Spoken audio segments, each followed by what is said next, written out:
una na ko gipasalamatan sa kanang Ginoo kay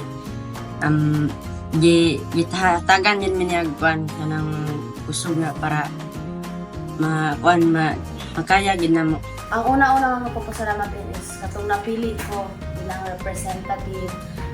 Mapasalamatan kay ko sa Ginoo kay naagi da siya purpose nga napili ko. And then mapasalamatan ko kay pag-adto na mo gikan diri pa sa Manila safety. And then mapasalamatan ko kay daghan kay kog naila dito. Morning yes, kuan tanan. So ako pong experience ni hapon kay nagpasalamat nga kuan kanang nahawag gid akong kulba nga nagpaso gahapon na mga suot nga pang pulis. So salamat ko sa Ginoo kay nahawag gid akong kulba. Ato pud sa sa Davao. Excited ko tong ko ta sa tong sa mga buildings.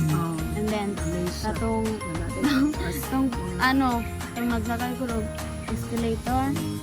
Kaduha na naman, katulo naman ako to pero hadlok yapon ko kay nadasmag manggid ko first.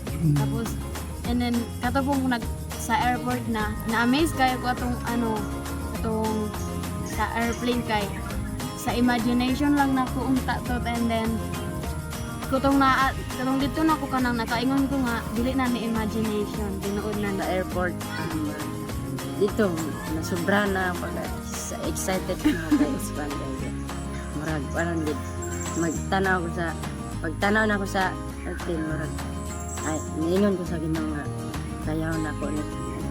Ako pong experience gahapon tong nami activities na may tungod atong magnuo tulay. Isa ko mi nagdaog ato pero daghan kayo kog nakatunan kay daghan kayo kog nakatunan pero ay bisag ko wala mi nagdaog pero i-explain man gyapon sa ama kung paano maghimuog ato para pang spiritual growth. Ay kato dayong kuan pa dahil itong activity diyan na mo sa kuan.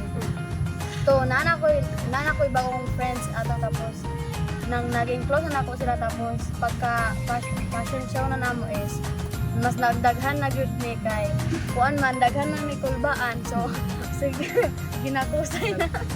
And then ginamin ako gahapon na kulbaan ko tapos akong ginaisip kay basi unya ma-distract ko. So wala ko nag-isip na kukitanan kay reason lang gyud ko nag-isip upuan pero thank God kay yatagan gyud ko niya confident nga makasulti ko dito sa atubangan. And then para sa ako maka-proud ko na bisag grade 10 pa ko nakasuot ako ato. And first time